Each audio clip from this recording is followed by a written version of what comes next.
Hindi decoded channel में आप सभी का स्वागत है। दोस्तों, कोश वह पुस्तक है जिसमें सामान्यतः वर्णानुक्रम से किसी भाषा के शब्दों अथवा विशेष या फिर लेखक आदि के संबंध में अध्ययन होता है। यानी कि कोश वह ग्रंथ है जिसमें अर्थ एवं पर्याय से सहित शब्द एकत्रित किए गए हों, या फिर आप ऐसा भी कह सकते हैं कि कोश वह ग्रंथ है जिसमें विशेष क्रम से शब्द दिए हों और उनके आगे उनके अर्थ दिए गए हों। एक आदर्श कोश पाठक के शब्द और उसके प्रयोग से संबंधित सभी जिज्ञासाओं की पूर्ति करने में सक्षम होता है।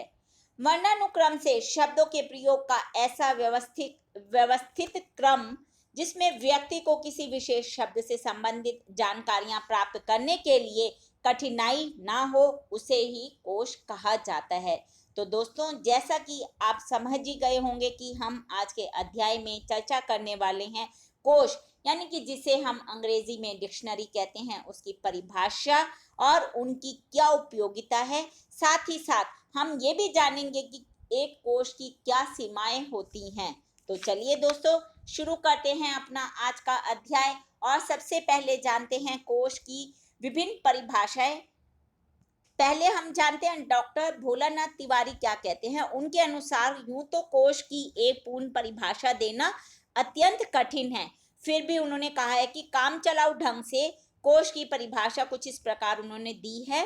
कोश ऐसे संदर्भ ग्रंथ को कहते हैं जिसमें भाषा विशेष के शब्द आदि का संग्रह हो या समूह के साथ उनके इसी या दूसरी या फिर अन्य भाषाओं में अर्थ, पर्याय, प्रयोग, विलोम हो या फिर विशिष्ट अथवा विभिन्न विषयों की प्रविष्टियों की व्याख्या, नामों जैसे कि स्थान, व्यक्ति आदि का परिचय या कथनों का संकलन क्रमबद्ध रूप में हो, उसे ही कोश कहा जाता है। दोस्तों, इस परिभाषा में डॉक्टर तिवारी ने वर्ण क्रमानुसार के स्थान पर क्रमबद्ध कहा है, क्योंकि एक तो उनके अनुसार विश्व की अन्य भाषाओं के कोश सदैव वर्णानुक्रम में नहीं पाए जाते। फिर दूसरे उनके अनुसार क्रमबद्धता में विषय क्रम, अक्षर संख्या क्रम आदि के वर्णानुक्रम भी आ जाते हैं। डॉक्टर भोलानाथ तिवारी की परिभाषा के अतिरिक्त अधिकांशतः कोश के नाम पर शब्दकोश की परिभाषा दी गई है।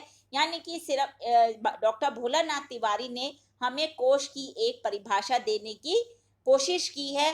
ज्यादातर नहीं तो हमें शब्दकोश की परिभाषा ही देखने को मिलती है, और शब्दकोश की परिभाषा कोश उस ग्रंथ को कहते हैं जिसमें वर्णानुक्रम से शब्द तथा उनके अर्थ दिए गए हों। इस तरह की हमें कोश की परिभाषा देखने को मिलती है, किंतु यह उसकी पूर्ण परिभाषा नहीं है, क्योंकि अनेक प्रकार के कोशों में केवल अर्थ नहीं अपितु विभिन्न प्रकार की जानकारियां दी जाती हैं। आप जैसे मुहावरा लोकोक्ति कोश देखेंगे तो उसमें मुहावरों के अर्थ होते हैं, और कोई भी पर्याय कोश उठाकर देखिएगा तो उसमें आपको पर्यायवाची शब्द मिलेंगे। पारिभाषिक कोश में विभिन्न विषयों से संबंधित शब्दों को ही समझाया जाता है, और विश्व कोश में तरह तरह की प्रविष्टियों के द्वारा अधिक से अधिक विषयों को स्पष्ट किया जाता है। यानी कि जो ये परिभाषा हुई, यह एक तरह से शब्द कोश की परिभाषा हुई। ऐसे ही नाम कोश, संदर्भ कोश, साहित्य कोश, उद्धरण कोश, सुक्ति कोश आदि में अलग अलग प्रकार की सूचनाएं संग्रहित होती हैं।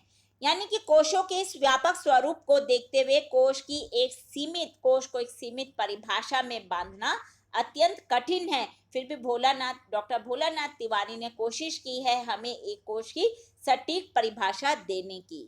दोस्तों, कोशों की विविधता को देखते हुए कोश की सर्व समावेशी परिभाषा नहीं दी जा सकती। अलग अलग प्रकार के कोशों को स्वतंत्र परिभाषाओं में अवश्य रखा जा सकता है। फिर भी डॉक्टर भोलानाथ तिवारी की परिभाषा का समाहार करते हुए हम कोश की परिभाषा कुछ इस प्रकार दे सकते हैं। क्या परिभाषा दे सकते हैं दोस्तों? कोश ऐसे संदर्भ ग्रंथ को कहते हैं जिसमें भाषा विशेष का शब्द आदि का संग्रह हो, उसी भाषा या अन्य भाषाओं में उसके अर्थ हों, पर्याय हों, विलोम हों या फिर किसी विषय की विभिन्न या विशिष्ट प्रविष्टियों की व्याख्या, स्थान, व्यक्ति आदि का परिचय या कथनों आदि का सामान्यतः वर्णानुक्रम यानी कि वर्ण के अनुसार उनका संकलन हो, उसे हम कोश कहते हैं। तो दोस्तों, हम संक्षेप में कह सकते हैं कि कोश किसी भाषा के शब्दों या अभिव्यक्तियों से संबंधित विभिन्न जानकारियों का एक संग्रह होता है। तो दोस्तों, ये हमने जानने की कोशिश की कि कोश को किस प्रकार एक परिभाषा में बांधा जा सकता है। अब हम शब्दकोशों की उपयोगिता पर चर्चा करेंगे। दोस्तों, शब्दकोश की उपयोगिता उनके उद्देश्य एवं शब्दकोश में दी गई सूचना पर निर्भर करती है। पाठक विभिन्न प्रकार के शब्दकोशों का उपयोग करते हैं, क्योंकि भाषा समझने में कोई भी कठिनाई सामने आती है तो उसका निराकरण शिक्षकों के अलावा सिर्फ जो ये शब्दकोश है इनके द्वारा ही होता है। तो हम इनकी उपयोगिता को नहीं नकार सकते और इनकी उपयोगिताओं को निम्न बिंदुओं में हमने कुछ बिंदु दिए हैं, उसमें बांटा जाता है। पहला क्या है शब्दकोश की उपयोगिता में? शब्दों का अर्थ, उच्चारण, वर्तनी को जानने के लिए इसका उपयोग किया जाता है। इनमें शब्द की व्युत्पत्ति, शब्द आदि का प्रयोग, इन सब की सूचना मिलती है। कई शब्दकोश संकेताक्षर, बाट, माप, तोल, विभिन्न देशों की मुद्रा, प्रमुख व्यक्तियों एवं स्थानों के बारे में भी सूचना देते हैं। सामान्य शब्दकोश में शब्दों के इतिहास का पता चलता है, साथ ही यह भी पता चलता है कि कब इसके अर्थ के प्रयोग में परिवर्तन हुआ। शब्दकोश के निरंतर उपयोग से पाठक अपनी शब्दावली को बढ़ा सकते हैं तथा अपनी भाषा में सुधार कर सकते हैं। कहावतों, मुहावरों का अर्थ भी शब्दकोश से सहजता से पता लगाया जा सकता है। विशिष्ट शब्दकोश के निरंतर उपयोग से शब्दों के पर्यायवाची, समानार्थी एवं विलोम शब्दों को खोजने और उनका अर्थ जानने और उनका सही प्रयोग करने एवं उनका जो उच्चारण होता है, ये सब भी हम शब्दकोश के सहायता से जान सकते हैं। विदेशी भाषा के शब्दों का अर्थ जिनका समावेश अन्य भाषा में हो गया है, उनका पता भी हम कैसे लगाते हैं? इन्हीं शब्दकोशों के द्वारा ही। द्विभाषीय या बहुभाषीय शब्दकोश की आवश्यकता अनुवाद का कार्य करने में पड़ती है और इसके लिए भी हम शब्दकोश की ही सहायता लेते हैं। शब्दकोश के अतिरिक्त अन्य प्रकार के कोशों जैसे विश्वकोश, विषयकोश, पारिभाषिक कोश, पर्याय कोश आदि का प्रयोग शिक्षण, शोध, पत्रकारिता, अनुवाद आदि अनेक क्षेत्रों में उपयोगी एवं सहायक होता है। तो दोस्तों, वास्तव में कोश के द्वारा साधारण भाषा ज्ञान प्राप्त कर सकते हैं हम, और विशिष्ट क्षेत्रों में कार्य करने वाले व्यक्ति अपनी आवश्यकता के अनुसार निश्चित जानकारी इन्हीं शब्दकोशों के द्वारा प्राप्त कर सकते हैं।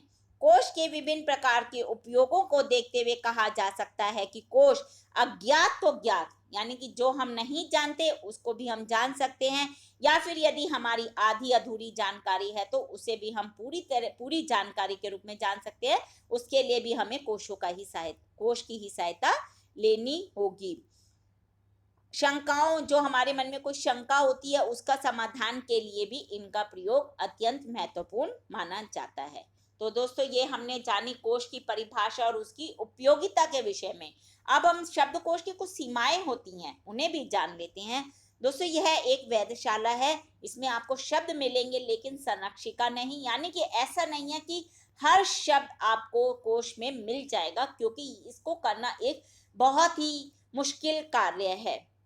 इसमें किसी भाषा के सभी शब्द नहीं होते हैं, यहाँ तक कि सबसे बड़े शब्दकोश भी भाषा के हर संभव शब्द को नहीं पकड़ सकते, क्योंकि किसी भी एक भाषा के अनेक शब्द होते हैं, इतने अधिक शब्द होते हैं कि हम सभी शब्दों को पकड़कर एक जगह इकट्ठा नहीं कर सकते।